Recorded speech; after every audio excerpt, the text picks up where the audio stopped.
sécurité en milieu sportif. Merci, on va enregistrer le webinaire. Donc, le webinaire va porter sur les trucs et astuces pour les demandes de bourse des grands organismes subventionnaires. Comme je vous disais, mon nom est Stéphanie Radziszewski. Je suis chercheure postdoctorale pour la chaire. Je vais laisser ma collègue se présenter. Bonjour à tous, moi c'est Alison Gila. Je suis étudiante au doctorat avec Sylvie Parent, donc je suis membre de la chaire de sécurité et intégrité en milieu sportif, puis je collabore sur divers projets de recherche à la chaire.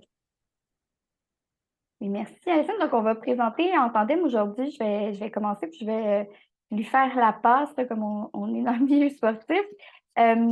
Je vois que, bon, vous êtes plusieurs ici, mais vous avez fermé vos caméras. C'est correct. On comprend, surtout qu'on enregistre. Par contre, s'il y en a que ça leur tenterait de mettre leur caméra, c'est toujours un peu plus agréable quand on fait une présentation. Sachez aussi, si vous avez des questions tout au long, vous pouvez soit les écrire dans le chat ou vous pouvez lever la main et on va vous donner un tour de parole. Donc, en commençant, on fait une présentation sur les demandes de bourse. On veut vous présenter notre expérience, en quoi on est qualifié pour venir parler de ça. Vous voyez, Alison et moi, on a réussi à obtenir des bourses Joseph Armand Bombardier du CRSH au niveau maîtrise et doctorat. J'ai récemment obtenu une bourse BITAX accélération au niveau postdoctoral. Donc, on a quand même réussi à avoir du succès au niveau des concours de bourse.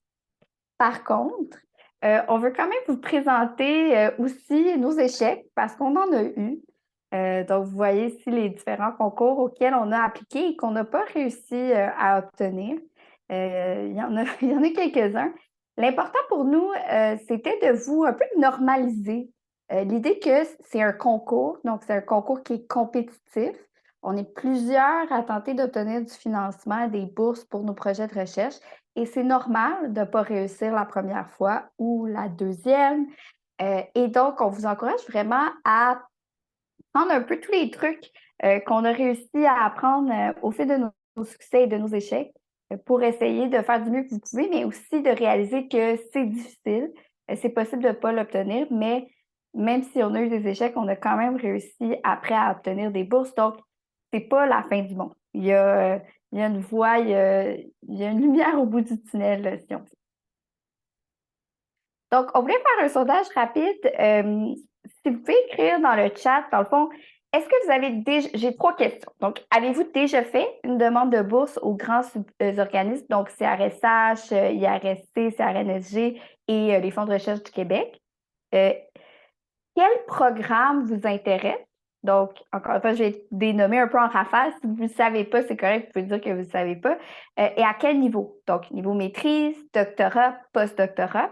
Si vous pouvez l'écrire dans le chat, ça nous donnerait une idée, dans le fond, de quelle information plus précise vous allez avoir besoin. Donc, il y a peut-être des éléments qu'on va passer plus rapidement. Donc, avez-vous déjà fait une demande de bourse dans le passé, oui ou non? À quel programme vous intéressez? CRSH, IRSC, CRNSG. Si là, ça veut rien dire pour vous, c'est correct, on va les voir en détail. Ou les fonds de recherche du Québec. Et à quel niveau? Donc, maîtrise, doctorat, postdoctorat.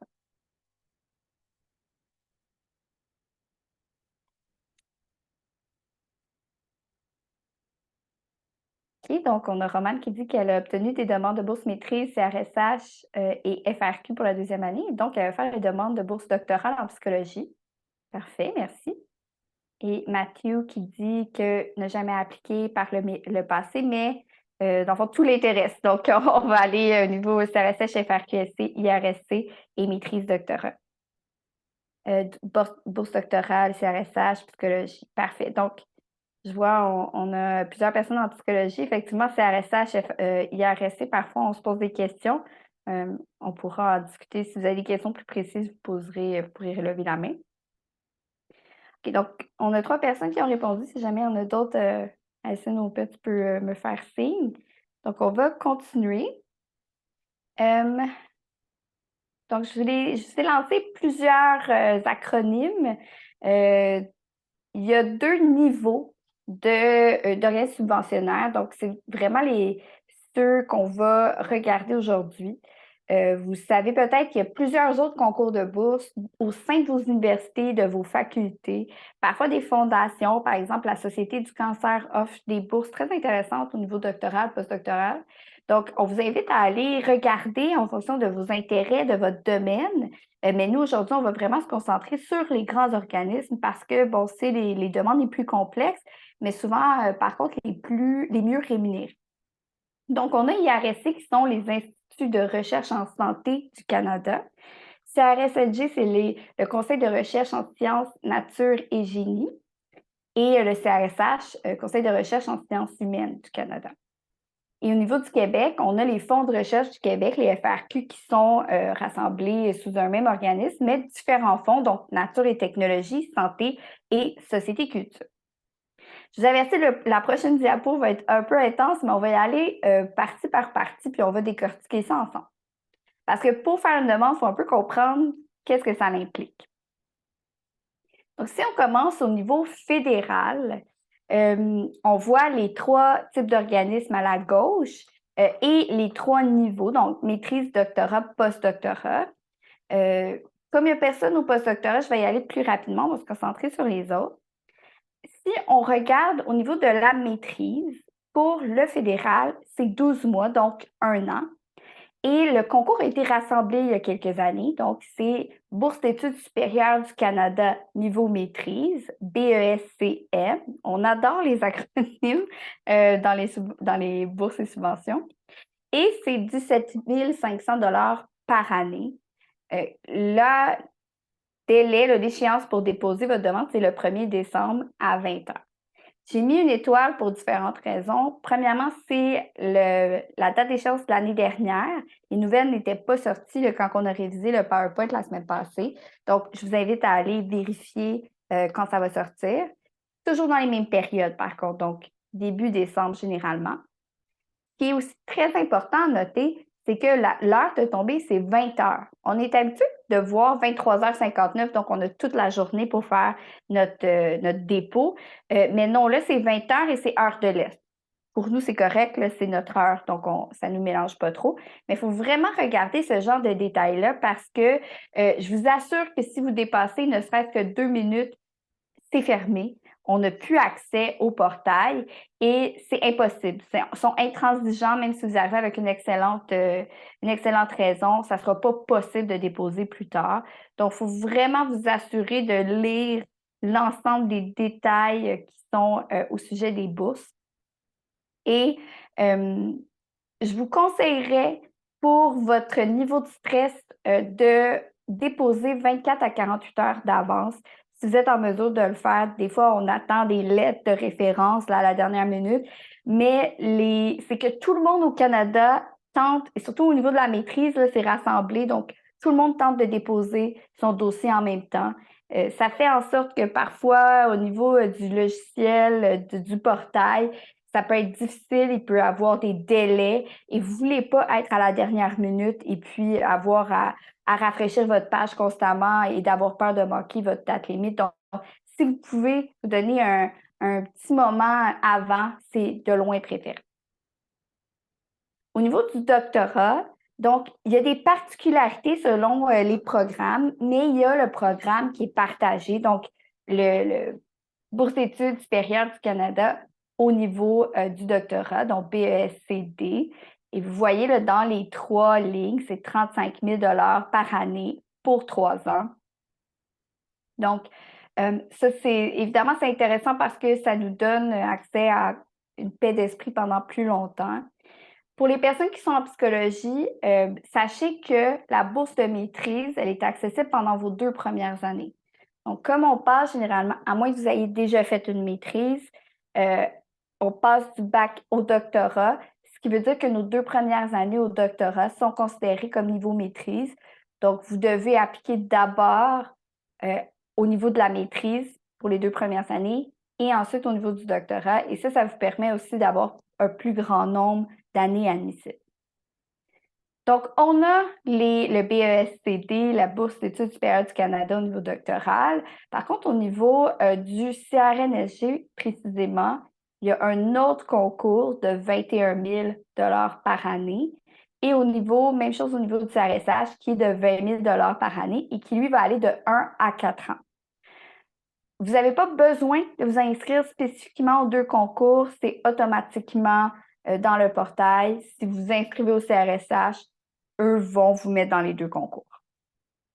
Par contre, si vous voulez vous inscrire au programme Vanier, c'est un concours qui est vraiment un concours d'excellence. Donc, pour des candidates qui ont vraiment un excellent dossier en termes de publication, de recherche, mais aussi en termes d'investissement dans sa communauté, de projets de bénévolat.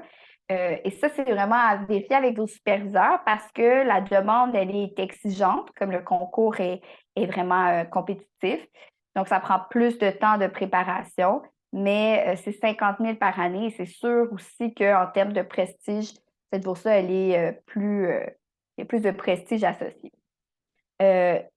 Par contre, ça, au niveau des dates, ça va varier. Ça, c'est tous les bourses de doctorat. Les dates varient par université. Donc, je ne pourrais pas vous donner l'Université Laval va être différente de l'UQAM, va être différente de l'Université de Montréal selon les processus internes. Et la bourse Vanier, particulièrement, va aussi être différente des autres bourses de doctorat parce qu'il y a plus de matériel à vérifier et à valider par les universités. Donc, je vais le répéter plusieurs fois, puis ça semble un détail qui peut être un peu nono, là, les dates d'échéance, les heures de tombée, etc. Mais si c'est des concours qui vous intéressent, assurez-vous de vraiment vous faire une liste avec les dates précises, les heures et ne pas les manquer. Si je peux ajouter quelque chose, Oui. Stéphanie. En fait, je pense que la bonne nuance à comprendre entre maîtrise et doctorat au niveau de la date où il faut soumettre, c'est qu'au doctorat, il y a un processus d'évaluation interne par université. Donc, il y a un premier tri qui est fait à votre université. Puis, une fois que vous avez passé ce tri-là, votre dossier va se rendre au CRSH, par exemple. Donc, c'est pas le cas pour FRQSC. Donc, c'est pour ça là, qu'il y a une date fixe pour tout le monde, puis que la date va varier au doctorat. Donc, dépendamment si vous êtes à l'UQAM, à l'Université Laval ou quoi que ce soit, le processus d'évaluation à l'interne peut avoir une date différente, mais la date de soumission finale au CRSH par les universités là, va être la même. Oui, tout à fait. Merci, Alison. On va le voir aussi même à la maîtrise, il y a une présélection, mais elle se passe par le portail. Bref, mais oui, c'est tout à fait juste. Donc, c'est pour ça que c'est important de valider d'abord. Aussi, au niveau fédéral, malheureusement, la seule bourse qui est accessible, c'est la bourse Vanier, donc celle pour les dossiers exceptionnels. Les étudiants et étudiantes au niveau international ne sont pas éligibles aux autres. Par contre, vont être éligibles au niveau du FRQ. Donc, si c'est votre cas, vous pouvez vous diriger plutôt au niveau du FRQ ou de la bourse Vanier. Et vous pouvez aussi valider avec votre université quels sont les détails spécifiques. Je vais passer au niveau du postdoctorat parce qu'on a beaucoup de stock et ça ne semble pas être d'intérêt pour vous. Si vous avez des questions, par contre, vous pourrez les poser à la fin. Donc, un peu en fonction de ce que Alison disait, c'est que comment on fait ces applications-là, ça va aussi varier et il y a le fonctionnement de présélection. Donc, pour la maîtrise, comme ils ont tout rassemblé, les étudiants et étudiantes font leur application via un portail, le portail du concours, mais ça va quand même être transmis à l'unité universitaire. Donc, les universités vont pouvoir voir votre dossier et vont faire un classement. Parce qu'il faut comprendre qu'il y a un système de quotas. On va y revenir à la prochaine diapo, mais il y a un nombre maximal de bourses pour chaque concours que les universités peuvent avoir qui est fixé en fonction du nombre d'étudiants, mais aussi, et c'est un peu le serpent qui se mange la queue, là, mais en fonction des bourses obtenues les années précédentes. Donc, en fonction du nombre de bourses qu'on a obtenues, on a le droit d'en obtenir X nombre. Donc, évidemment, les universités, ce qu'elles font, elles veulent être compétitives elles aussi, donc elles vont choisir les dossiers qu'elles considèrent les plus méritants, ceux qui ont plus de chances pour ensuite l'envoyer au prochain tour. Et ça, vous êtes avisé dans votre processus. Au doctorat, c'est la même chose. Par contre, généralement, c'est exclusivement géré via les unités universitaires. Donc, soit on applique via le portail ResearchNet ou c'est CRSNG ou CRSH, mais c'est l'université qui met les dates pour votre université à appliquer à ce portail-là. Donc, ils ont même un peu plus de contrôle au niveau de la date, la présélection, etc.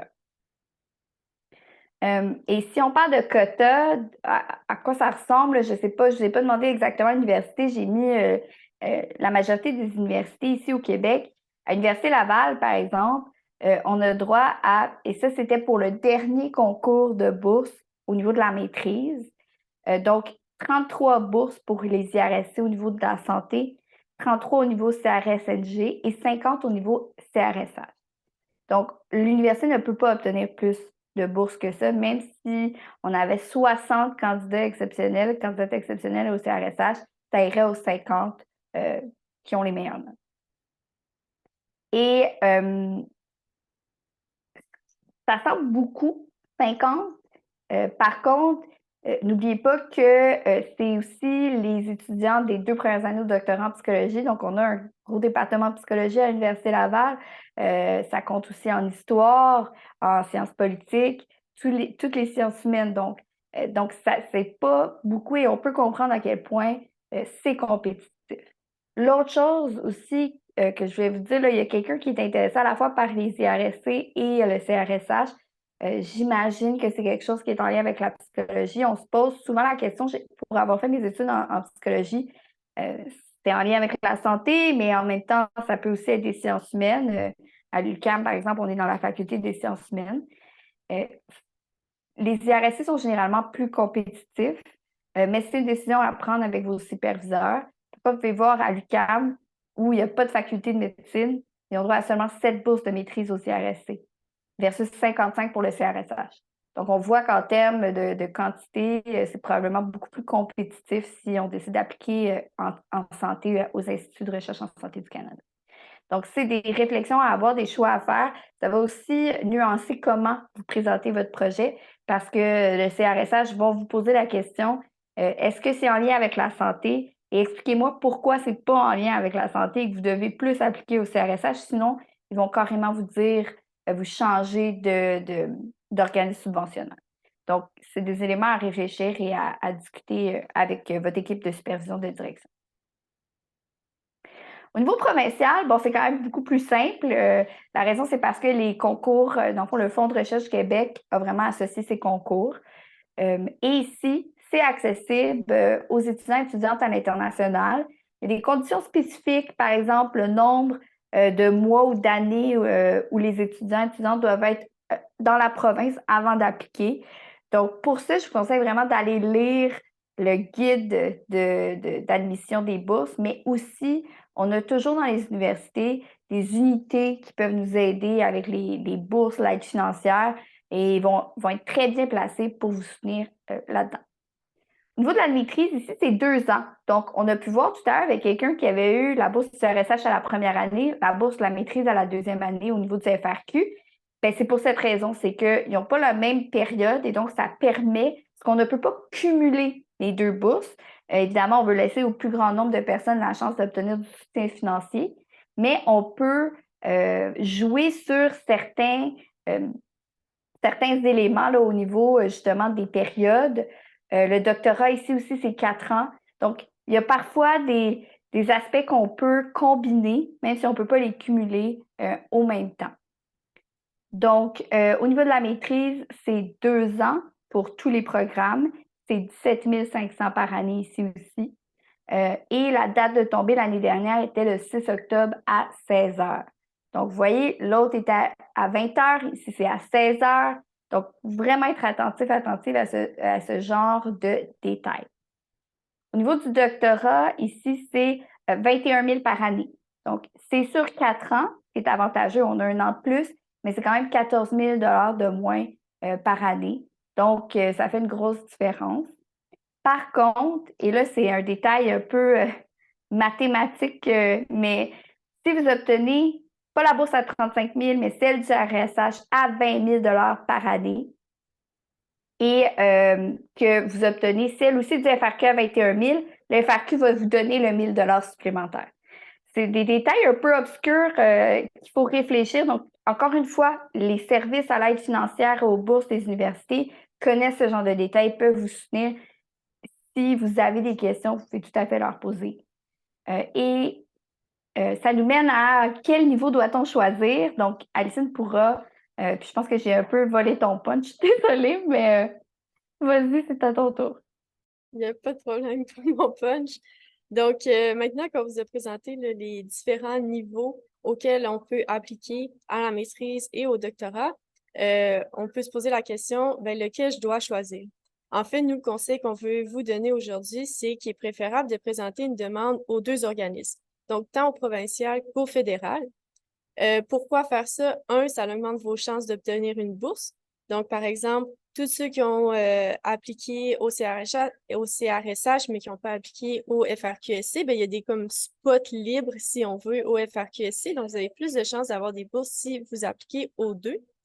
Puis, par ailleurs, c'est pas le double du temps. Donc, c'est pas je fais deux demandes différentes. Au contraire, il y a beaucoup de parties qui peuvent être utilisées d'un niveau à l'autre. Donc, par exemple, la description de votre projet de recherche, vous pouvez presque faire un copier-coller entre le fédéral et le provincial. Donc, vous ne faites pas le double du travail, mais vous doublez vos chances d'avoir une bourse. Donc, nous, le conseil qu'on vous donne, c'est vraiment de présenter une demande là, aux deux organismes. Par ailleurs, on vient d'en parler, mais il y a des cumuls partiels qui sont possibles. Donc, ça, c'est vraiment intéressant. Dans mon cas, par exemple, j'avais reçu une offre de bourse là, du FRQSC de 2 ans à la maîtrise, puis une offre de bourse là, de 1 an au CRSH. Puis ça m'a permis d'obtenir la bourse CRSH à la première année, puis de bénéficier du FRQSC à ma deuxième année. Donc, d'avoir mes 2 années subventionnées, ce qui est vraiment bien. Donc, il y a certains là, cumuls partiels possibles, puis les organismes subventionnaires, souvent, vont vous l'expliquer. Donc, ou votre université. Donc, si jamais c'est votre cas que vous recevez là, 2 offres de bourse, avant de décliner FRQSC, allez vraiment chercher les renseignements qui vont vous permettre de prendre la bonne décision parce que des fois, il ne faut pas décliner, il faut accepter et le FRQSC va par lui-même retirer la bourse la première année, mais commencer les versements la deuxième année. Alors que si vous aviez décliné, vous n'auriez pas eu la deuxième année. Donc, au niveau des cumuls partiels, là, si vous recevez 2 offres de bourse, je vous conseille vraiment d'aller chercher les informations nécessaires avant d'accepter ou de refuser les bourses.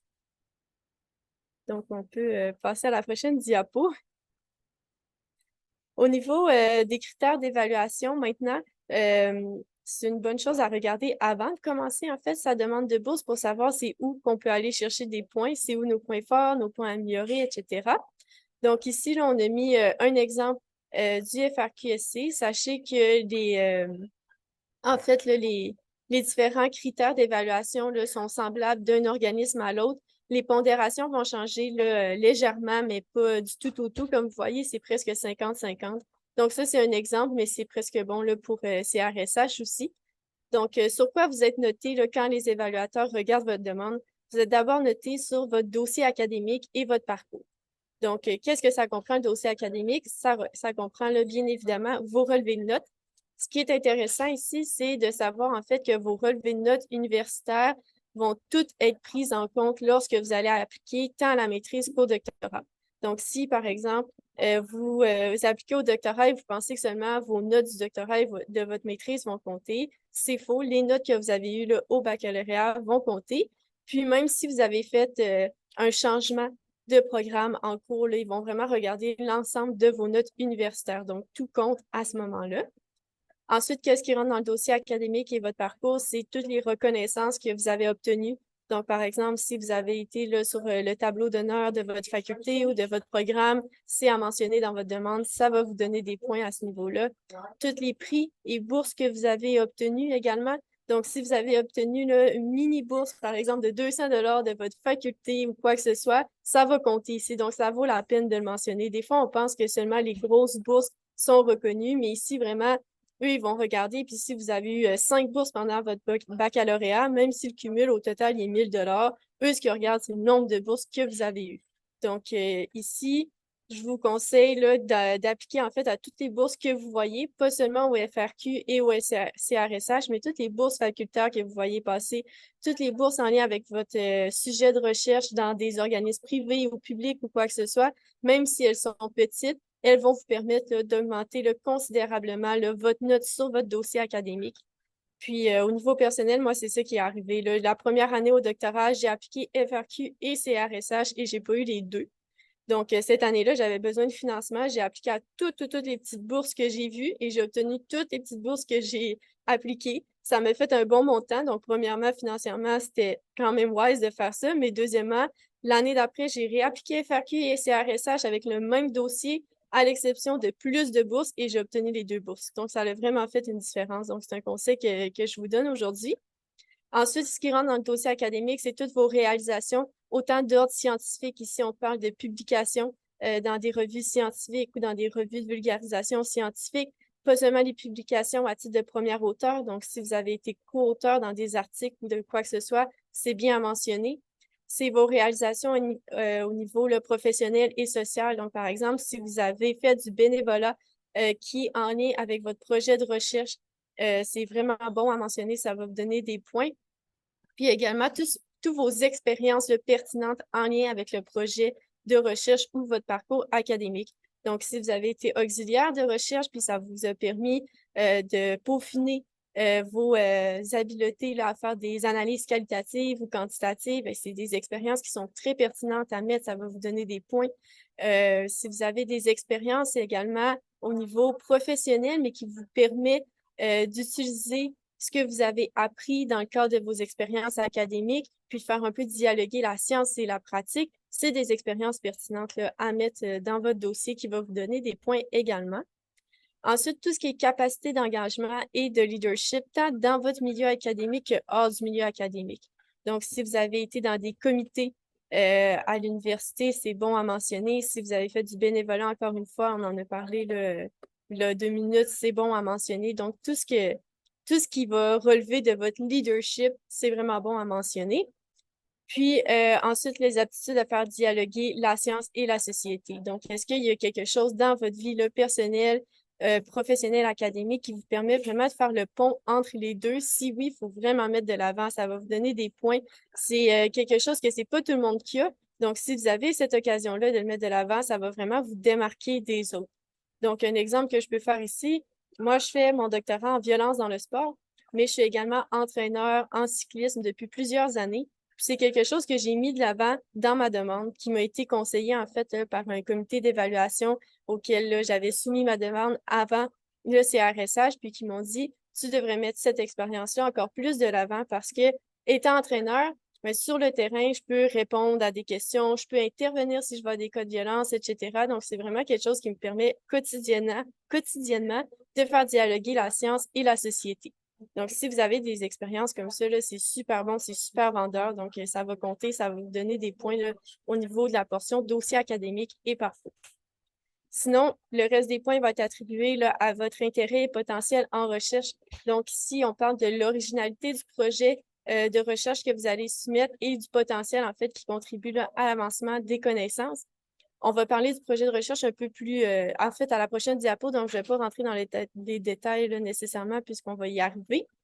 Ensuite, aussi, on va parler là, de la clarté et la cohérence de la problématique de recherche. Donc, dans votre projet de recherche, vous allez devoir soumettre c'est quoi la problématique qui vous amène à votre but. Ensuite, comment vous allez réaliser cette recherche-là, puis quelles sont les retombées. Donc, votre problématique doit être claire et cohérente. La pertinence de la méthodologie est prise en compte là, des principes d'équité et de diversité si applicables.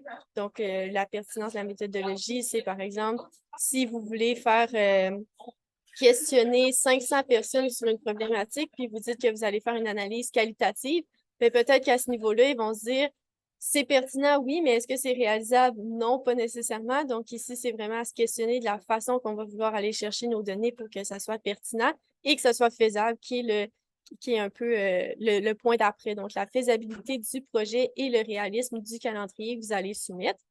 Il y a des moyens ici, si vous êtes dans un grand projet de recherche, de montrer que c'est faisable malgré le fait que c'est un énorme projet, puis on va en discuter plus tard. Puis, finalement, le potentiel de contribution là, du projet aux enjeux sociétaux. Donc, est-ce que votre projet là, va permettre là, d'amener un changement sur le terrain? C'est quoi les avancées au niveau sociétal que votre projet va amener? Donc, pas seulement au niveau scientifique. On peut passer à la prochaine diapo. Oui, puis si je peux juste me permettre, moi, un petit truc que j'aime pointer qui a de l'air, encore une fois, des fois, ça a de l'air un peu nono, mais il y a des mots-clés dans les critères qui peuvent être utilisés comme des puces à l'oreille, comme engagement, leadership, originalité du projet, le potentiel de contribution. Moi, je fais toujours ça, même dans les demandes de subvention plus tard, aller regarder c'est quoi les critères et réutiliser leurs propres mots parce que ça l'attire l'attention des personnes qui vont lire. Donc, mon projet a le potentiel de contribuer à l'avancement des connaissances de telle et telle manière. Ça leur dit, ah, répondez à ce critère-là. Donc, gardez ça en tête puis allez vraiment lire les critères avec ça comme trame de réflexion. Ensuite, au niveau de ce qui est de l'aide que vous avez pour compléter votre demande, on ne va pas rentrer là, dans les détails de chaque université. Ce qu'on veut vous pointer du doigt, en fait, ici, c'est que dans chaque université, il y a des moyens d'aller rechercher de l'aide pour vous aider à compléter votre demande. Puis c'est de l'aide qui est vraiment bénéfique, qui est vraiment aidante, là. En fait, on vous conseille d'utiliser toutes ces ressources-là pour votre demande. Donc, par exemple, ici, on a mis là, qu'il y a des personnes ressources dans les facultés à l'UQAM qui peuvent vous aider là, à compléter votre demande. Pareillement, à l'Université Laval, il y a des outils qui peuvent vous aider à préparer votre demande de bourse. Donc, vous avez juste à rechercher là, sur Internet, sur le site de votre université, quels sont les outils spécifiques à votre université pour vous aider. Puis également, de discuter avec votre superviseur de recherche, parce que si votre superviseur est affilié à des centres de recherche, souvent, ces centres de recherche-là ont également de l'aide qui peuvent vous fournir là, pour les demandes de bourse. Donc, par exemple, nous, avec Sylvie, on est affilié à l'équipe EVISA. On est également là, affilié au CRIPCAS, puis à la chaire Sims. Donc, on est vraiment chanceux. On a 3 différents organismes qui peuvent nous aider à faire nos demandes. Puis moi, je les ai toutes utilisées, puis ça m'a aidé. Donc, l'aide que ces organismes-là, que les affiliations, en fait, que vous avez en recherche peuvent vous fournir, c'est par exemple des exemples de demandes de bourse subventionnées. Donc, ça, c'est vraiment le fun parce que là, ils vont t'envoyer une demande de quelqu'un qui a reçu la bourse. Donc, tu peux voir comment structurer, tu peux voir les éléments que cette personne-là a mis le plus de l'avant dans sa demande puis qui lui ont permis d'aller chercher des points. Donc, c'est vraiment quelque chose qui est aidant, qui est structurant, surtout à notre première demande où ça devient vraiment un casse-tête. On voit tellement de critères et on se dit comment je vais rentrer ça dans une page. Mais avec des exemples, c'est vraiment aidant. Il y a également, par exemple, là, nous, dans les affiliations de recherche qu'on a, ils nous proposent de relire nos demandes avant de soumettre la demande. Donc, ça, c'est super aidant. Ça nous donne un petit délai un petit peu plus serré parce qu'on doit avoir fini notre demande 1 mois à l'avance pour que l'organisme puisse être en mesure de relire notre demande. Mais tous les commentaires qui reviennent de ça là, vous permettre vraiment de peaufiner votre demande puis de la bonifier. Donc, c'est vraiment pertinent. Donc, ici, on ne peut pas vous donner toutes les ressources là, qui sont disponibles, mais on veut juste vraiment vous dire qu'il y en a dans chaque université, dans chaque centre de recherche. Donc, allez chercher cette information-là, discutez avec votre superviseur, puis vous allez avoir vraiment beaucoup d'outils qui vont vous aider. On peut passer à la prochaine. Donc, avant de commencer, autre conseil, prévoir du temps. Donc, c'est long faire la demande de bourse, ça demande beaucoup de réflexion, puis ça demande du temps de rédaction aussi. Puis, on ne peut pas commencer ça 1 mois à l'avance. Donc, on n'aurait pas le temps de faire tout le processus de réflexion, de rédaction, d'échange avec notre superviseur, les lettres de répondants, etc. en 1 mois. C'est irréaliste. En fait, c'est réalisable, mais on n'aurait pas un produit fini à la hauteur de notre potentiel. Puis, c'est pas le meilleur scénario de soumettre non à la hauteur de notre potentiel. Donc, ce qu'on vous conseille, c'est vraiment de prévoir du temps. Donc là, on est en juin, moi, je commencerai. Si c'est pas commencé, à au moins réfléchir à ma demande, à au moins la structurer, regarder les critères, commencer tranquillement à réfléchir à quel angle d'attaque que je vais prendre, en fait, là, pour ma demande. Donc, il faut discuter avec notre directeur, directrice de recherche quand on fait une demande de bourse. Donc, n'hésitez pas à demander de l'aide. Des fois, on peut avoir l'impression que c'est nous, notre côté, qui fait notre petite demande toute seule, puis on soumet, puis on croise les doigts. Mais votre superviseur va vous aider si vous avez un délai convenable dans lequel vous demandez de l'aide. Donc, vraiment, là, vous soumettez tous vos documents à votre superviseur, il va vous faire des commentaires, il va vous aider, va vous aiguiller. Si vous avez des questions, il va y répondre. Donc, si vous avez du temps pour pour favoriser ces échanges-là, ça va vraiment aider à avoir une demande qui est vraiment à la hauteur de votre potentiel. Puis également, il faut prévoir du temps pour les lettres des répondants. On va vous demander 2 lettres de répondants. Puis les répondants, c'est des professeurs universitaires. Puis vous le savez, c'est occuper des professeurs, notamment l'été avec les vacances. Donc, les profs sont souvent en vacances l'été. Si on arrive et on demande une lettre 2 semaines avant la soumission, soit que la personne va nous dire non, puis on va se retrouver dans le trouble, soit que la personne va dire oui, puis il ne va pas avoir ben de temps, fait que la lettre ne va pas être à la hauteur également de votre potentiel. Encore une fois, la lettre ne va pas nécessairement vous faire shiner autant que vous devriez shiner dans la lettre. Donc, on vous conseille là, de vraiment prendre le temps de réfléchir à qui peut vous faire une bonne lettre de répondant, puis de leur laisser le temps. Puis également, c'est des personnes qui sont occupées. Il y a beaucoup de personnes qui vont les solliciter pour faire des lettres de répondants. Donc, moi, ce que je vous conseille, je m'étais fait conseiller ça dans d'autres formations que j'avais suivies puis que j'ai faites puis qui a été aidant, c'est quand vous envoyez une demande à un répondant pour qu'il fait la lettre, en fait, c'est de dire un peu votre parcours puis vos points forts pour que cette personne-là ait déjà une structure puis une idée de quoi mettre de l'avant.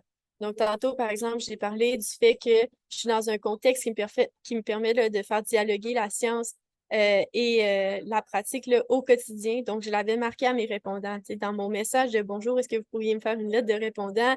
Voici les points forts que je considère peuvent m'aider à avoir une bourse. Bien, ces personnes-là vont se baser sur ces points-là puis vont partir votre demande.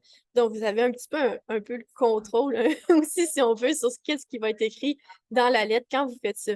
Donc, par exemple, moi, j'avais dit à une de mes répondantes qui me connaissait moins bien que l'autre que mes notes dans tous mes cours de recherche, donc tout ce qui était la méthode qualitative, quantitative, c'était mes notes les plus fortes sur mon relevé de notes, ce qui témoignait là, de mon potentiel en recherche. Donc, ma répondante a mis ça de l'avant dans ma demande, puis c'est quelque chose que moi, j'arrivais pas à mettre de l'avant dans ma demande parce que j'avais pas l'espace. J'avais pas assez de pages pour mettre ça.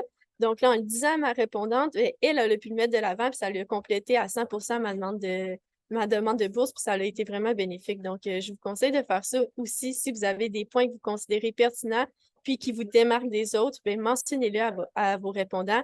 Un, ça va sûrement apparaître sur votre lettre. Deux, ça va les aider. Donc, il y a plus de chances qu'ils disent oui à vous faire une lettre quand ils ont des points puis qu'ils savent sur quoi se baser.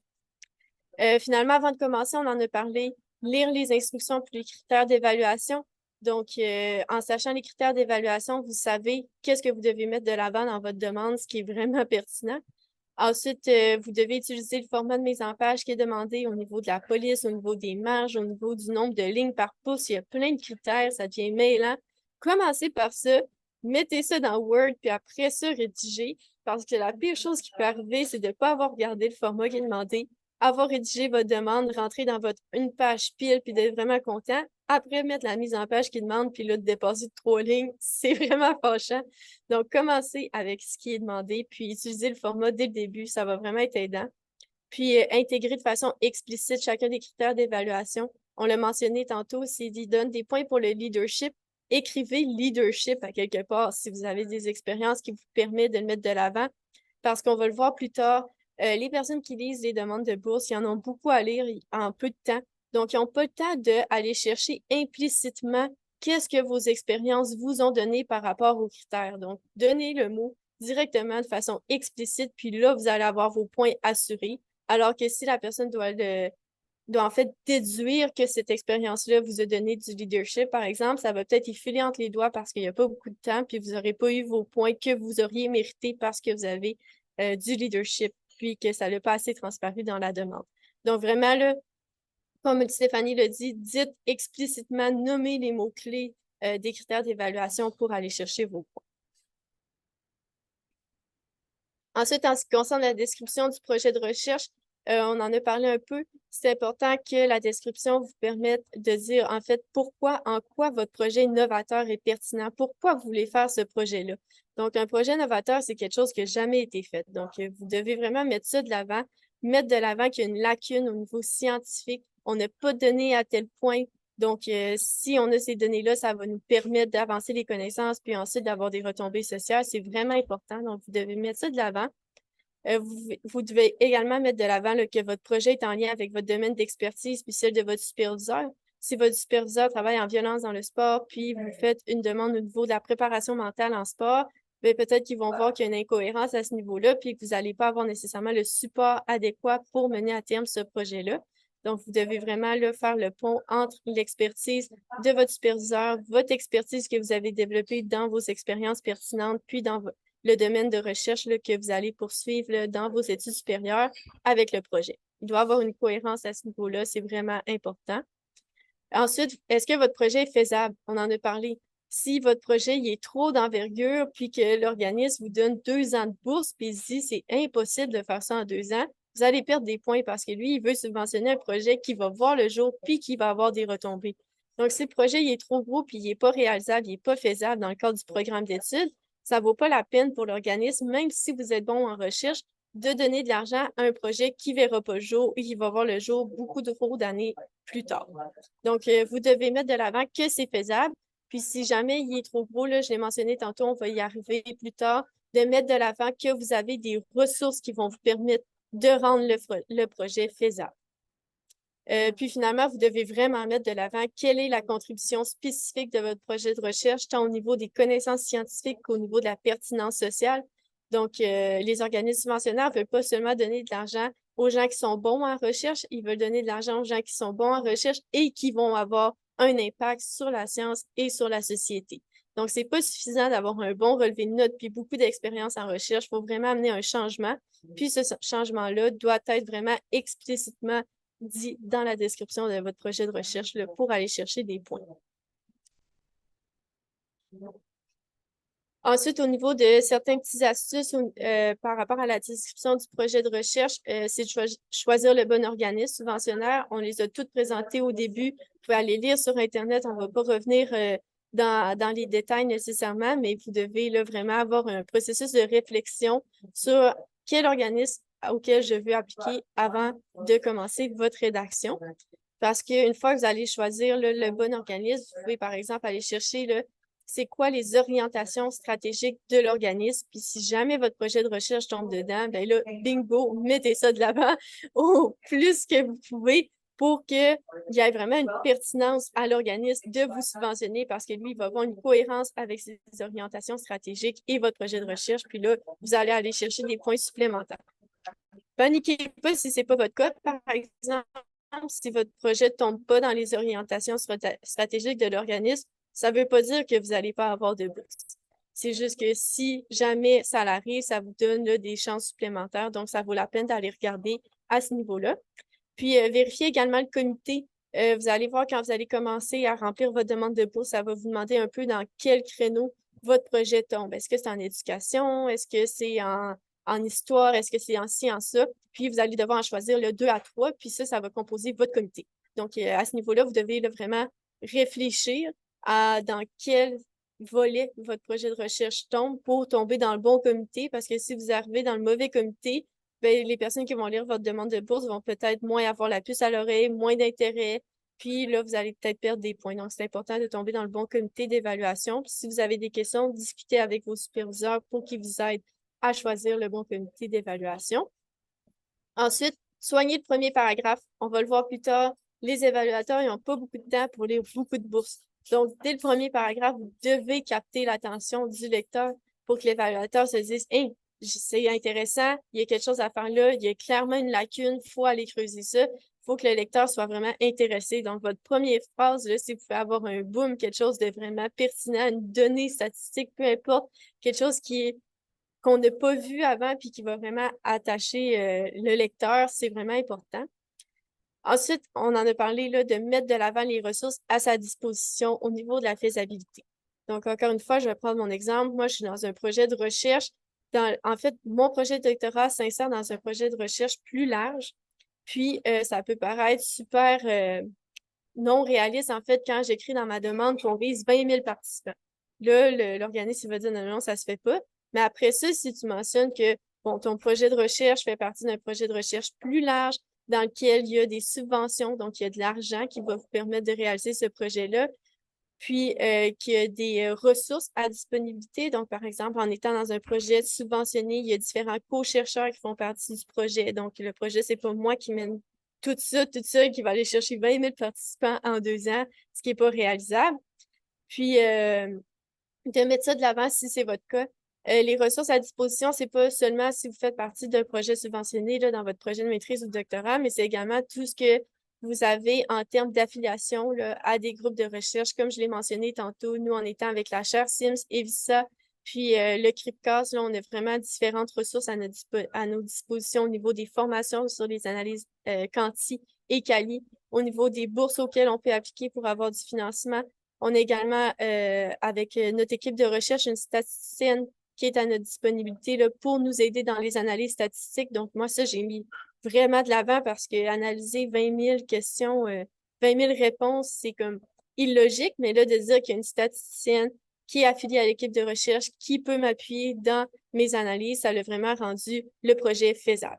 Donc, vraiment, mettez là, toutes les ressources que vous avez là, à disposition dans votre demande si ces ressources-là peuvent concrètement vous aider là, à rendre votre projet réaliste.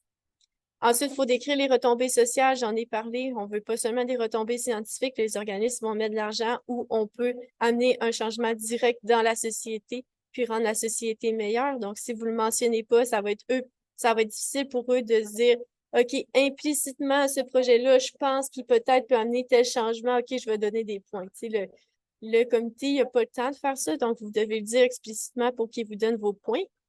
Puis finalement, utiliser un vocabulaire qui est accessible, donc un vocabulaire, on s'entend qui est niveau universitaire, mais qui est accessible au comité d'évaluation.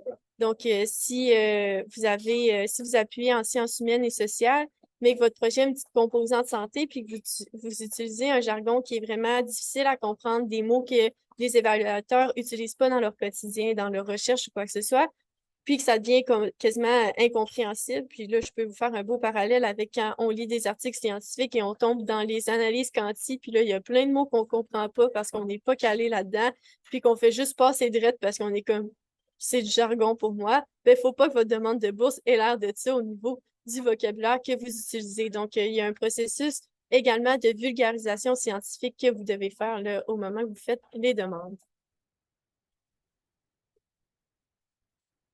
Donc, je passe la parole à Stéphanie. Oui, exact. Donc, comme Alison l'a dit, il y a différents éléments dans votre dossier de candidature et une partie, c'est les expériences pertinentes et les réalisations que vous avez faites. Et dans cette partie-là, les questions auxquelles on s'attend à ce que vous répondiez, c'est pourquoi est-ce que vous êtes qualifié pour entreprendre le projet que vous proposez? C'est quoi les expériences en recherche précédentes qui vous ont amené à faire ce projet-là? Et est-ce que vous avez d'autres expériences qui sont pertinentes pour votre projet? Hein? Et là, c'est un peu inconfortable, mais il faut se dire, c'est un exercice de marketing, il faut donc se vendre. On est habitué à rester humble, il ne faut pas trop se vanter de nos mérites, de nos réalisations, mais là, c'est le temps de mettre ça de côté et de mettre le paquet. C'est un concours, c'est une compétition. Vous devez vous comparer à la moyenne des autres étudiants et étudiantes de votre niveau et vous devez ressortir comme ayant des qualités pour mener ce projet de recherche-là. Donc, un excellent conseil que vous devez prendre et surtout garder si vous avez l'intention d'avoir une carrière académique, c'est de mettre son CV à jour et de le faire régulièrement. J'essaie, moi, de le faire à tous les mois. Pourquoi pas que je publie 3 articles par mois, mais plus vous allez avancer, plus vous allez participer à différents projets.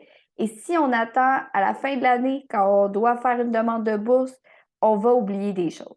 On a peut-être fait un article de vulgarisation, une infographie, une entrevue dans un podcast.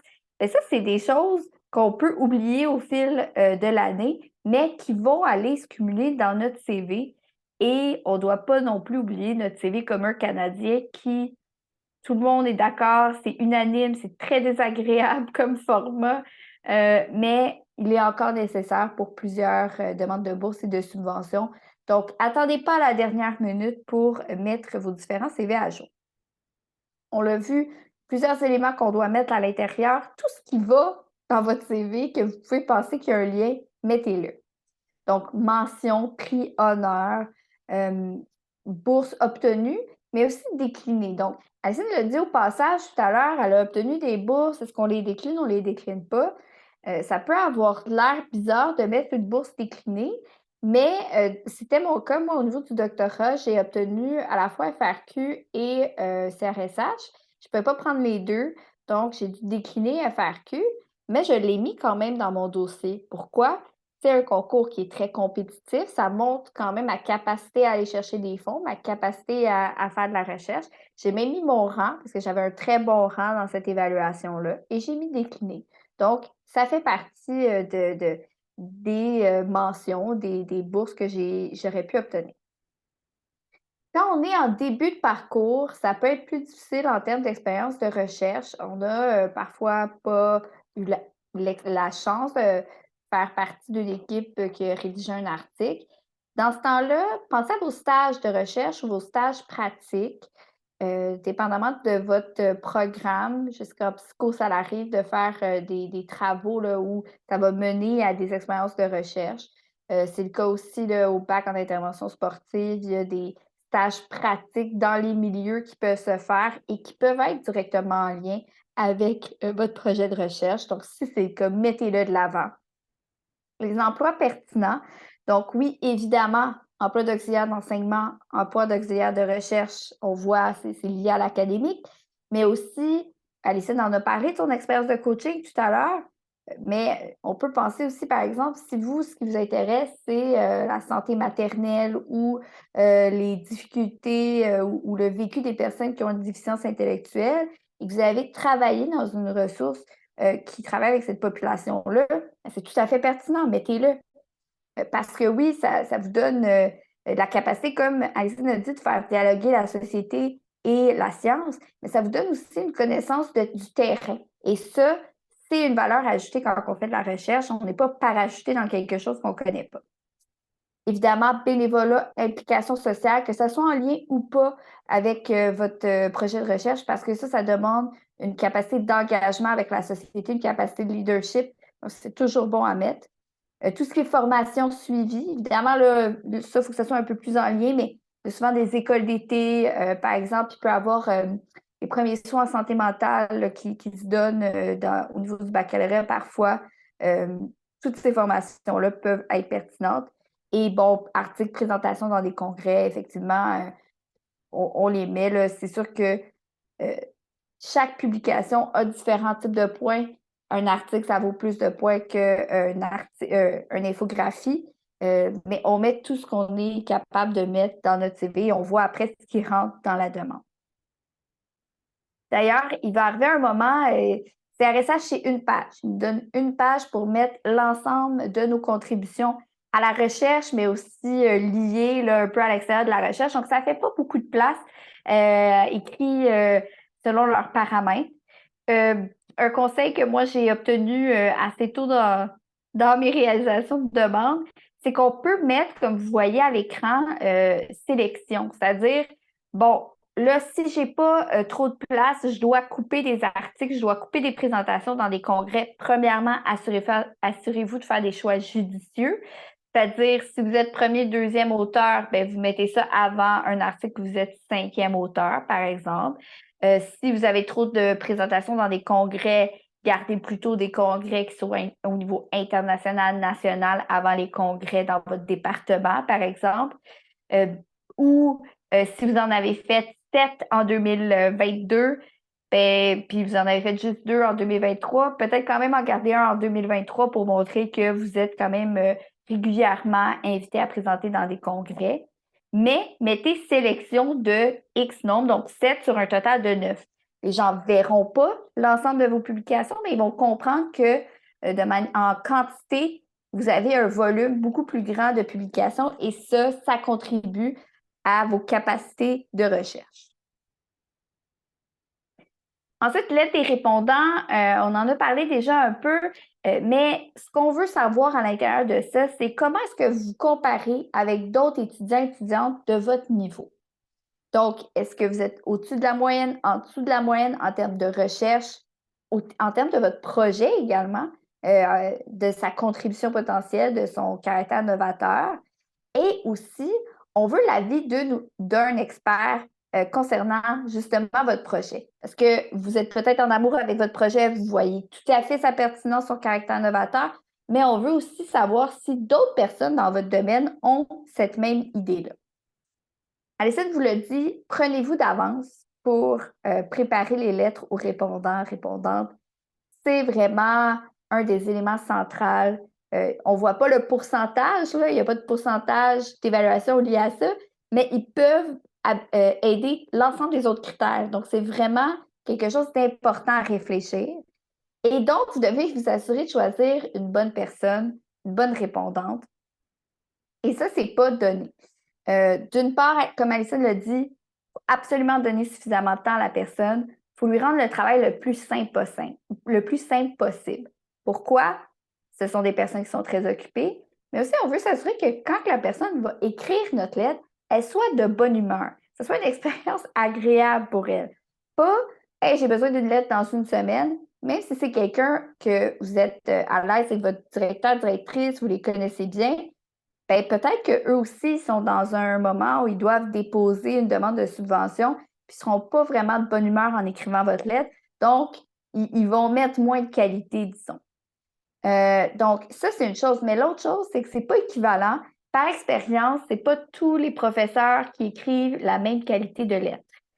Ça, on ne peut pas le savoir vraiment avant d'en avoir fait l'expérience. Donc, vous pouvez subtilement demander à d'autres étudiants, des étudiants de niveau supérieur qui ont quelques années de plus, et eux et elles vont pouvoir vous donner des suggestions, des indices. Ah oui, telle personne, elle écrit des super belles lettres, telle autre personne, c'est long, donc j'ai attendu à la dernière minute, par exemple. Donc ça, c'est quand même un travail d'investigation qui vaut la peine d'être fait parce que moi, personnellement, je savais ceux et celles à qui je pouvais aller demander des lettres, puis ceux avec qui j'ai beaucoup travaillé, mais que je ne leur aurais pas demandé parce que j'utilisais un ton très neutre, très factuel, qui faisait que ma lettre ne ressortirait pas versus d'autres lettres. Alison l'a dit, hyper important de préparer les éléments de votre lettre. Donc, le format, il y a différents formats selon les organismes, selon les concours. Dites-leur, est-ce que c'est un formulaire? Est-ce que c'est une lettre? C'est quoi les critères à respecter? Est-ce qu'il y a un nombre de mots? Est-ce qu'il y a une date limite? D'être le plus précis, à la limite, copier-coller des portions plutôt que leur mettre un lien vers le site Internet. Rendez-leur la vie facile. Ils en ont peut-être 10 à écrire cette semaine-là. Si pour vous, c'est facile, vous allez peut-être être la première personne à passer et ça vaut aussi en termes de temps. Souligner les éléments importants. Donc, comme Alison l'a dit, c'est le temps de mettre qu'est-ce que vous n'avez pas eu la chance, qu'est-ce qui ne rentrait pas ailleurs, de souligner. Et ça peut être n'importe quoi, des notes, mais aussi des articles. Moi, j'avais tendance à mettre, bon, elle a écrit, je parle de moi la troisième personne pour la lettre, là, pas dans la vie en général. Elle a écrit tant d'articles au cours de sa carrière, dont tel article qui a paru dans un journal, le meilleur journal de notre discipline. Elle a justement des très bonnes notes, compétences en recherche, mais plus précisément en quoi? Idéalement, faites ressortir les compétences qui vont être nécessaires pour votre projet. Si vous êtes en début de parcours, on vous dit ça, puis vous dites, mon Dieu, je connais personne qui est capable de dire ça de moi. C'est vrai que c'est plus difficile et donc je vous conseille fortement de rapidement essayer de faire votre place au sein d'un projet, d'avoir un peu d'expérience au sein d'un laboratoire parce que les professeurs doivent même dire depuis combien de temps ils et elles vous connaissent, là. Donc, tout est quantifié. Sinon, vous pouvez aussi participer à des formations. Assurez-vous de poser des questions, de vous intéresser parce que, évidemment, si vous avez des professeurs qui vous ont donné des cours, peut-être vont se rappeler de vous parce que vous avez eu des bonnes notes, mais ça demeure assez limité comme des compétences qui peuvent dire que vous avez. Ils ont eu des bonnes notes, posent des bonnes questions, mais ils n'iront pas non plus mentir sur des choses, même si vous leur suggérez, s'ils ne savent pas, ils ne pourront pas l'écrire. Et toujours transmettez la description de votre projet et votre CV mis à jour. Vous pouvez leur dire qu'est-ce que vous aimeriez qu'ils mettent, mais évidemment, les personnes veulent voir les preuves, veulent pouvoir lire eux-mêmes, veulent pouvoir faire leur propre idée. Donc, assurez-vous d'avoir un paquet bien ficelé à leur envoyer. Vous pouvez toujours leur demander d'avance, c'est-à-dire un mois d'avance, dire hey, j'ai l'intention de postuler à cette bourse-là. Est-ce que vous aurez le temps de m'écrire une lettre? Je pourrais vous envoyer mes documents quand ça sera prêt. Quel est le délai que vous aimeriez avoir également? Et là, ça leur permet de mettre ça dans leur horaire. Et si vous leur avez demandé rapidement, les autres qui vont venir après, ben, peut-être qu'ils n'auront pas le temps, mais vous aurez déjà mis votre place dans leur to-do list. Si je peux me permettre, Stéphanie, Oui. un petit point sur ça. tu l'as mentionné, puis c'est un excellent point. La difficulté à trouver nos répondants quand on est en début de parcours, puis qu'on n'a pas beaucoup d'expérience encore en recherche, qu'on connaît pas bien encore notre superviseur parce qu'on commence notre processus avec lui. Quand on a fait le petit sondage, tantôt, on a vu qu'il y a de l'intérêt en psychologie. Donc, je me dis qu'il y a des étudiants en psychologie ici. Si jamais vous êtes à l'Université Laval, le cours de recherche dirigée, c'est un super cours à prendre parce que, un, ça vous aide dans vos crédits. Deux, ça vous donne de l'expérience en recherche qui est à mettre dans votre demande, d'ailleurs. Puis, trois, vous avez un lien direct avec quelqu'un de niveau académique qui peut vous écrire une demande, une lettre, en fait, de répondant par la suite. Donc, moi, c'est ce que j'avais fait là, à ma première année de maîtrise. Ma superviseure qui était ma superviseure de maîtrise, puis mon superviseur de recherche dirigée que j'avais fait là, au niveau du baccalauréat. Puis si c'était pas de la recherche dirigée, je sais pas qui j'aurais pris en deuxième répondant. Donc, pensez à ça, les gens en psycho, si vous êtes à Laval puis vous avez fait ce cours-là, là, de demander peut-être aux personnes qui vous ont supervisé à la recherche dirigée. Oui, excellent commentaire. Puis c'est le cas aussi dans tout ce qui est les autres universités. Si vous l'avez, ça, c'est une bonne personne, la personne qui vous connaît le mieux. Donc. Et ça, c'est à toi, Alison. Oui, ben, je vais continuer dans le fond. Autre aspect, astuce qu'on veut vous mentionner là avant de terminer, ça tire à sa fin, mais en fait, on veut vous dire que c'est important d'utiliser tout l'espace qui vous est fourni, mais pas plus. Donc, regardez bien, là, on l'a dit tantôt au niveau là, du format, des critères de formatage de votre demande pour avoir les marges les plus précises possibles. Tu sais, si vous avez un pouce de chaque bord, puis que vous le mettez à 1,2, ben vous venez de perdre un petit peu d'espace. Il y a peut-être 3-4 mots qui auraient rentré, mais qui auraient pu faire une différence. Donc, essayez vraiment d'utiliser tout l'espace qui est fourni. Pas trop d'espace si c'est pas nécessaire. Là, vous pouvez coller vos paragraphes, trouver une façon de les dissocier juste avec comme un tab sur le côté pour montrer ce nouveau paragraphe, mais essayez vraiment de maximiser l'espace que vous avez. On n'en a pas beaucoup, mais il y a des moyens de la maximiser, mais en respectant les critères. Ensuite, je vous conseille là, fortement de demander des exemples de demandes financées à des collègues parce que, comme je l'ai dit tantôt, faire sa première demande de bourse, c'est comme un casse-tête. On regarde tous les critères, on regarde tous les documents qui sont à envoyer, puis on se sent vraiment là, comme dépassé par les événements. On commence en recherche, il y a ça qui arrive dès le début du parcours, c'est vraiment demandant. Mais si on a un exemple, c'est sécurisant, ça nous structure, ça nous aide énormément. Si jamais il y a personne dans votre entourage que vous connaissez qui a été financé, mais que du moins fait une demande, puis c'est la seule demande auquel vous avez accès, ben, vous pouvez quand même utiliser cet exemple-là. Là. Peut-être que la personne, elle l'a pas eu, mais qu'elle était première sur la liste d'attente, puis qu'elle a eu une bonne cote, puis cette personne-là, c'est probablement de toute façon basé sur une demande subventionnée. Donc, prenez ce que vous avez comme exemple, puis basez-vous là-dessus, ça va vraiment être aidant. Ensuite, il faut faire relire votre demande. On l'a dit tantôt, faire relire la demande au directeur ou à la directrice de recherche. Faites pas ça toute seule de votre côté. Votre directrice ou votre directeur veut vous aider. Ça va bien paraître sur cette personne-là de toute façon si vous avez une bourse. Donc, la personne va être investie à vous aider. Puis, donc voilà, faites pas ce processus-là toute seule de votre côté. Puis, essayez de faire relire la demande, pas seulement par votre direction de recherche, mais également par une personne qui est hors de votre domaine d'intérêt de recherche pour justement aller là, compenser avec. J'ai dit tantôt que c'est un exercice un peu de vulgarisation scientifique. On est tellement dans notre jargon de recherche que des fois, on ne réalise pas que quand on parle, personne ne comprend. Mais si vous faites lire la demande à quelqu'un qui n'est pas dans votre domaine de recherche, il peut facilement vous dire je comprends rien tout quand tu dis ça ou tel mot, qu'est-ce que ça veut dire, puis vous aiguiller là, au niveau de la vulgarisation scientifique. Donc, super pertinent. Entre collègues aussi, là, c'est super bon. Là. Moi, mon ancienne coloc qui était au doctorat avec moi, fait que nos demandes de bourse, c'était un travail d'équipe. Là. On s'est vraiment aidés, mais c'est vraiment aidant là, d'avoir quelqu'un qui fait le même processus que nous, qui peut lire nos demandes, qu'on se donne des trucs et astuces pendant qu'on le fait. Donc, utilisez là, les gens de votre entourage dans votre demande. Faites pas ça toute seule de votre côté. Là. Il y a des personnes qui peuvent vous aider. Si jamais vous avez un parcours atypique, il y a de la place aussi pour mentionner pourquoi vous avez un parcours atypique. Donc, autre exemple personnel, j'ai fait mon baccalauréat en 4 ans et non 3 ans parce que j'étais athlète de haut niveau à ce moment-là. Donc, je l'ai mis de l'avant dans ma demande parce que ça peut être considéré plus facile, par exemple, d'avoir des bonnes notes si on étale notre baccalauréat sur plusieurs années. Donc, ça peut être comme une triche, mais si on a une explication pour ça, c'est bon de mettre de l'avant. Donc, si vous avez fait un changement de baccalauréat, si vous avez dû prendre une année off en cause de maladie ou whatever, mettez en fait ce qui explique votre parcours atypique de l'avant. Puis, finalement, vérifiez les suppléments ou les initiatives là, spéciales en lien avec le concours de recherche. Donc, au niveau de la psycho, là, moi, je suis moins connaisseuse parce que c'est pas là-dedans que j'ai appliqué. Mais au niveau, par exemple, du sport, il y a un supplément la première année de 10 000 qui est donné là, par Sport Canada si notre projet de recherche répond à certains critères par rapport à la participation sportive au Canada. Donc, par exemple, là, augmenter la participation sportive, rendre la participation sportive plus saine, etc.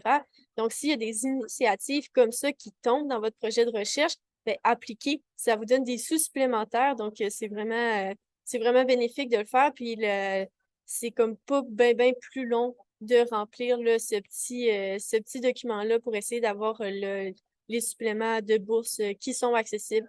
Donc, chacun, vous allez avoir là, des projets de recherche différents qui vont tomber dans des sujets différents, mais allez vraiment là, vous informer au niveau des suppléments de bourse qui pourraient tomber là, dans votre projet de recherche pour essayer d'aller chercher là, des fonds supplémentaires parce que c'est non négligeable. Là, 10 000 ça se prend bien pour avoir écrit un paragraphe qui explique pourquoi tu tombes dans l'initiative de participation au sport au Canada, par exemple.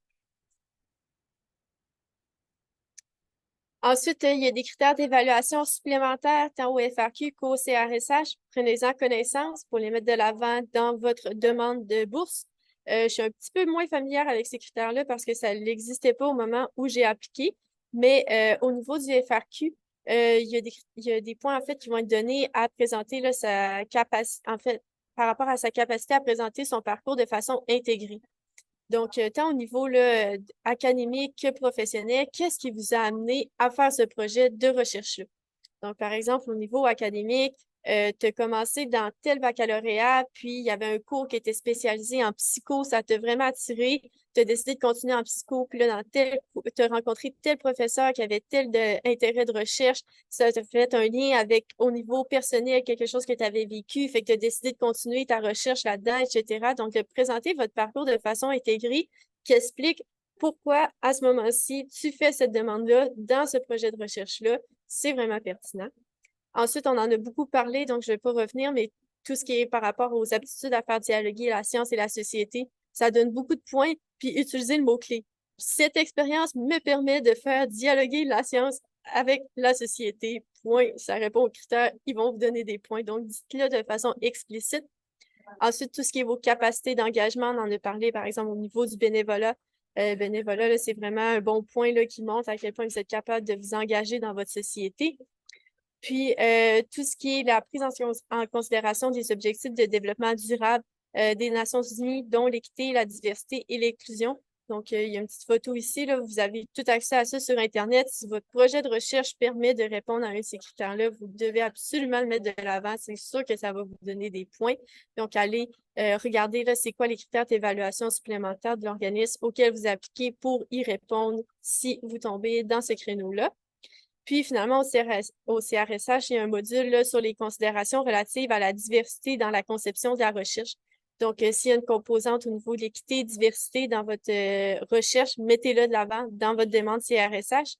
Donc, au niveau des demandes, on disait tantôt qu'on vous conseille d'appliquer tant au provincial qu'au fédéral parce que c'est quasi un copier-coller la demande, mais essayez de faire ressortir les critères supplémentaires du FRQ et du CRSH. Donc, c'est un copier-coller un peu modifié pour vraiment tomber le plus possible là, dans les critères d'évaluation du FRQ qui sont précis au FRQ, puis dans les critères du CRSH précis au CRSH. Donc, vous faites amener une petite nuance pour essayer de maximiser là, vos chances d'avoir la bourse, là, soit au provincial ou au fédéral. Donc, il y a un petit travail à faire à ce niveau-là, mais c'est pas très long, puis je vous le conseille quand même. Oui, puis si je peux juste rajouter, dans le fond, c'est que c'est des nouveaux critères qui ont été mis en place dans les 2, 3 dernières années, surtout au FRQ, qui tentent de laisser la place davantage aux personnes qui ont justement un parcours peut-être un peu atypique, qui ont aussi fait de l'engagement, pas juste fait leur cours uniquement et tout ça. Et vous devez en parler. Donc, il y a tout un guide, là, vous pouvez aller le considérer au CRSH. Vous devez, si vous n'incluez pas de considération sur la diversité, vous devez expliquer pourquoi. Donc, sur certains projets, ça va être très simple. Sur d'autres projets, ça va être plus difficile, sur tout ce qui est peut-être plus fondamental, biologie, neuropsychologie. ça demande la réflexion. Parlez-en avec votre équipe de direction, puis allez lire ces critères-là parce que de plus en plus, là, ça fait partie des critères d'évaluation. Donc, vous devez mettre de l'avant si c'est le cas, mais vous devez aussi un peu expliquer pourquoi il y a certaines choses que vous ne considérez pas si ce n'est pas le cas. Donc, voilà une autre raison pour laquelle vous devriez prendre d'avance puis aller lire tous les critères. Au niveau du processus d'évaluation, maintenant, on en a parlé tantôt à quel point les personnes qui lisent les demandes en ont beaucoup à lire puis ils n'ont pas beaucoup de temps. Donc ici, on va un peu vous détailler pourquoi on dit ça. Le processus d'évaluation, quand on applique, des fois, on ne connaît pas trop puis ça ne nous aide pas à faire notre demande, mais quand on comprend bien c'est quoi le processus, ça nous permet de comprendre tous les trucs et astuces, en fait, qu'on vous a présentés tout au long là, de la présentation aujourd'hui. Donc, le processus d'évaluation, c'est qu'il va y avoir un comité de 6 à 7 chercheurs de différents domaines connexes à votre demande. Donc, ce ne sera pas 6 à 7 chercheurs là, qui sont spécialisés spécifiquement dans votre projet de recherche, mais qui vont avoir des expertises là, qui sont connexes à votre domaine de recherche. Puis, chaque membre va lire là, entre 15 et 20 demandes, puis les résumer. Donc, c'est un gros travail là, qu'on demande aux évaluateurs. Puis, les évaluateurs, c'est des professeurs universitaires qui sont déjà débordés. Donc, c'est vraiment quelque chose de gros qu'on leur demande. C'est pour ça qu'il faut leur rendre la vie la plus facile possible en donnant les mots-clés, en disant explicitement en quoi on répond aux critères, etc. Puis, les demandes qui vont être lues là, par les membres du comité vont être présentées ensuite aux autres personnes. Donc, les 2 personnes qui vont avoir lu vos demandes vont les présenter là, aux 4 à 6 autres personnes du comité. Puis, il va y avoir une discussion d'environ 5 minutes par demande. Donc, vous devez avoir attiré l'attention pour que dans le petit 5 minutes qui vous est accordé pour recevoir autant d'argent, vous arrivez à briller puis que la personne soit capable de ressortir facilement de votre demande de bourse en quoi elle est pertinente, en quoi vous répondez aux critères, qu'est-ce qui vous démarque, qu'est-ce qui fait que vous êtes capable de réaliser cette recherche-là. Si vous le marquez explicitement de façon claire, la personne va être capable de le prendre dans son résumé, de le présenter en 5 minutes, puis ça va être tout aussi clair aux membres du comité. Donc, c'est là la pertinence là, de rendre votre lecture la plus attrayante et la plus claire et précise possible. Puis ensuite, là, les membres vont évaluer là, individuellement chacune des demandes selon les critères. Donc, les 4 à 5 personnes qui vont évaluer votre demande seulement à partir du résumé, ils vont quand même vous coter sans avoir lu votre demande. Donc, c'est pour ça qu'on doit rendre le plus facile la vie de la personne qui va résumer votre demande pour que les autres soient capables là, de vous évaluer à votre juste valeur, puis vous donner les points que vous méritez. Donc, il faut que ça soit le plus explicite possible pour que ce processus-là soit à votre avantage. Puis finalement, on finit avec les points qu'on considère le primordial à retenir aujourd'hui. L'importance de capter l'attention dès le premier paragraphe. Si vous captez l'attention du lecteur, il va avoir envie de continuer à vous lire, puis il va tout de suite être capable de commencer son résumé, de vendre votre projet parce que lui, il va être vendu. Donc, si vous le vendez à une personne, après ça, cette personne-là va être capable de vous faire shiner. Si la personne le lit, puis c'est un peu monotone, c'est plate, il n'y a rien qui ressort, bien, votre résumé va ressembler à ça aussi. Donc, votre premier paragraphe, il est super important. Prenez le temps d'y réfléchir. Prenez le temps de refaire plein de versions. Vous allez voir, là, ça va changer votre demande de bourse au fur et à mesure que vous la faites. Puis c'est un processus qui est tellement normal. Là. Votre première version va être vraiment différente de votre dernière, mais votre dernière va être vraiment meilleure. Donc, prenez le temps de faire tout ce processus-là pour que votre premier paragraphe soit super pertinent. Ensuite, n'oubliez pas de souligner vos forces et vos expériences pertinentes. C'est important. Mettez les mots-clés en valeur. Puis, des fois, c'est pas facile. On a l'impression, surtout à notre première demande ou quand on est en première année de doctorat, on a comme un peu le syndrome de l'imposteur. C'est pourquoi moi, je vaux plus que les autres. Mais c'est un exercice un peu que vous devez faire. C'est un pitch de vente, puis vous devez vous mettre en valeur comme si vous alliez faire une entrevue pour une job que vous voulez vraiment, vraiment avoir, pour laquelle vous êtes préparé. Mais la demande de bourse, c'est la même chose. Donc, c'est important de le faire, puis ça va prendre un exercice. Puis, si vous avez de la misère à faire ressortir vos forces puis vos expériences parce que vous ne connaissez pas vraiment d'autres étudiants, vous ne savez pas en quoi vous vous démarquez, bien, discutez avec vos collègues, discutez avec votre superviseur si vous avez besoin de quelqu'un qui met de l'avant qu'est-ce qu'il trouve et vos forces pour que vous soyez capable de mettre par la suite. Donc, restez pas humble dans votre demande. C'est plate à dire, mais vous devez vraiment montrer en quoi vous êtes bon puis que vous êtes capable de faire de la recherche. Ensuite, il faut vous assurer d'obtenir d'excellentes lettres de répondants. On vous a donné tous les trucs pour les avoir. Donc, vous avez tout en main maintenant pour obtenir ces lettres-là. Utilisez les trucs qu'on vous a donnés. Puis finalement, c'est super important de respecter l'ensemble des directives et des critères. Il y en a une tonne. Lisez-les dès le début, puis faites sûr de les utiliser parce que il y a des petits critères qui sont tannants, comme nommer vos dossiers. Tu sais, il y a une façon de nommer les dossiers au CRSH puis au FRQSC que c'est pas la même. Il faut le mettre dans l'ordre avec des initiales puis des titres. Puis c'est assez compliqué, mais c'est tellement des petits critères qui sont faciles à aller chercher dans un sens, puis que si vous n'avez pas respecté, vous allez perdre des points parce que la personne va dire qu'elle n'est pas minutieuse ou quoi que ce soit. Puis vous allez peut-être perdre une bourse sur un critère plate comme ça. C'est plate à dire, mais faut que vous chaînez tout au long du processus, pas juste dans votre description de votre projet, mais en quoi vous êtes capable de faire, donc au niveau de vos expériences, puis au niveau de la qualité du dossier, qui va comprendre tout le formatage, puis de nommer vos dossiers, d'être capable de répondre aux critères, puis de suivre les directives, c'est super important.